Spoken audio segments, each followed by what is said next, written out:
తెలంగాణ ప్రజలందరికీ very good evening. జూబ్లీహిల్స్లో war one side అన్నట్టే కనిపిస్తున్నది. బీఆర్ఎస్ పార్టీ తన సిట్టింగ్ స్థానాన్ని నిలుపుకోబోతున్నట్టు అన్ని సర్వేలు ఇప్పటికే ఖరారు చేసినాయి.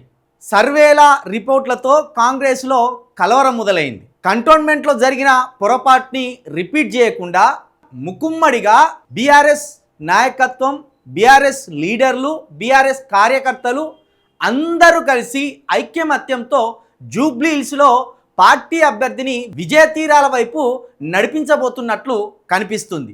ఏ బస్తీకి పోయినా, ఏ గల్లీకి పోయినా మేము బీఆర్ఎస్కే ఓటేస్తామని అక్కడి ఓటర్లు ఘంటాపదంగా చెప్తుండడంతో కాంగ్రెస్ ప్రభుత్వానికి ముచ్చెమటలు పడుతున్నాయి. బీఆర్ఎస్ పార్టీ హైదరాబాద్ని డెవలప్ చేసిన విధానాన్ని సాధారణ ఓటర్లు గుర్తు చేసుకుంటున్నారు. వ్యాపారవేత్తలు 10 సంవత్సరాలుగా తమకు ఎలాంటి ఇబ్బంది లేకుండా సవ్యంగా తమ వ్యాపారాలు సాగిననే విషయాన్ని గుర్తు చేసుకుంటున్నారు.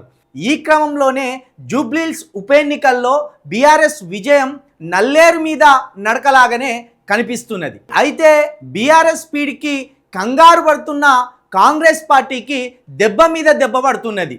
ఇప్పటికే మంత్రుల పసలేని ప్రచారాలు, ముఖ్యమంత్రి గారి సభలు విఫలమవ్వడం, ఇవన్నీ కాంగ్రెస్ పార్టీ ఓటమికి కారణాలుగా కనిపిస్తుండగా ఇప్పుడు ఈసీ కూడా కాంగ్రెస్ అభ్యర్థి మీద గట్టి వేటు వేసింది. ఈసీ ఇచ్చిన జలక్తోటి కాంగ్రెస్ పార్టీకి మరొక తలనొప్పి తయారైంది. ఇప్పటికే కాంగ్రెస్ అభ్యర్థి నవీన్ యాదవ్ కుటుంబం రౌడీలు అనే ఒక పేరుని మూటగట్టుకున్నారు. కాంగ్రెస్ అభ్యర్థి నవీన్ యాదవ్ తండ్రి రౌడీ షీటరు, ఆయన బాబాయ్ రౌడీ షీటరు, ఆయన తమ్ముడు కూడా రౌడీ లెక్కన ప్రవర్తిస్తాడు, అదేవిధంగా అభ్యర్థి కూడా రౌడీ లాగానే ప్రవర్తిస్తాడు అనేది జనాల నోళ్ళలో నాటుతున్న మాట. ప్రతిపక్షాలు విమర్శించినట్టుగానే అభ్యర్థి తరపునున్న బంధువర్గం కావచ్చు, ఆయన తమ్ముడు కావచ్చు, ఆయన కావచ్చు, సాధారణ ఓటర్లను భయభ్రాంతులకు గురి చేసేలా మాట్లాడుతున్నారు. ఈ క్రమంలోనే మొన్నటికి మొన్న నవీన్ యాదవ్ ఓ మీడియా ముఖంగా వారం రోజుల్లో నేను బీఆర్ఎస్ క్యాడర్ని లేపేస్తా అంటూ ఇచ్చిన వార్నింగు, అదేవిధంగా తన తమ్ముడు బీఆర్ఎస్ కార్యకర్తలు ప్రచారానికి వచ్చిన సందర్భంలో వాళ్ళ దగ్గర ఉన్న పాంప్లెంట్లను లాక్కొని వాళ్ళ మీద దాడి చేసి వాళ్ళని భయభ్రాంతులకు గురి చేసిన విషయం, అదేవిధంగా నవీన్ యాదవ్ తండ్రి చిన్న శ్రీశైలం యాదవ్ తనకున్న రౌడీజన్ బ్యాక్గ్రౌండ్ని ఉపయోగించుకొని సాధారణ ప్రజలతో పాటు చోటా మోటా లీడర్లను బెదిరించి కాంగ్రెస్లోకి రావాలని ఒత్తిడి పెట్టడం, ఇవన్నీ నిశ్శబ్దంగా గమనించిన ఈసీ ఇప్పుడు ఒక్కసారిగా నవీన్ యాదవ్ మీద వేటు వేసినట్లు తెలుస్తుంది.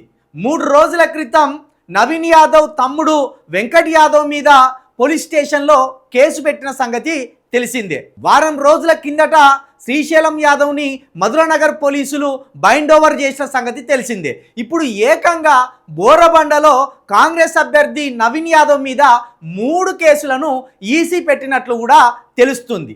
మొన్న ఒక మీడియా ముందు నవీన్ యాదవ్ వారం రోజుల్లో ఈ బీఆర్ఎస్ క్యాడర్ని లేపేస్తా, వాళ్ళ లీడర్లని గల్లీల్లో తిరగనివ్వను, అసలు బీఆర్ఎస్ పార్టీ అనేదే జూబ్లీహిల్స్లో లేకుండా చేస్తా, మీరు చూడండి అని ఏదైతే వార్నింగ్ ఇచ్చిండో ఆ వార్నింగ్ మీద ఈసీ ఇప్పుడు 3 కేసులను కూడా కట్టినట్టు తెలుస్తుంది.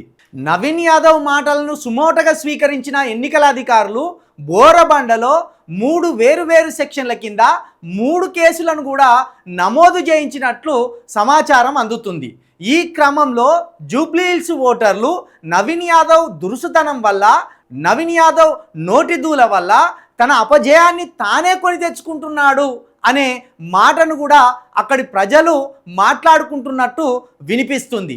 నేను లోకల్, ఇది నా అడ్డా, నా గెలుపు పక్క అని మాట్లాడిన నవీన్ యాదవ్ ఓడిపోయే పరిస్థితి వచ్చింది. మాగంటి గోపీనాథ్ అక్కడి నుండి 3 సార్లు గెలవడం, బీఆర్ఎస్ పార్టీకి జూబ్లీహిల్స్లో మంచి పట్టు ఉండడం, దాంతోపాటు బీఆర్ఎస్ అభ్యర్థి మాగంటి సునీత మీద సానుభూతి ఉండడంతో ఇప్పుడు బీఆర్ఎస్ పార్టీ అక్కడ సునాయాసనంగా గెలవబోతున్నట్టు కూడా సమాచారం అందుతుంది.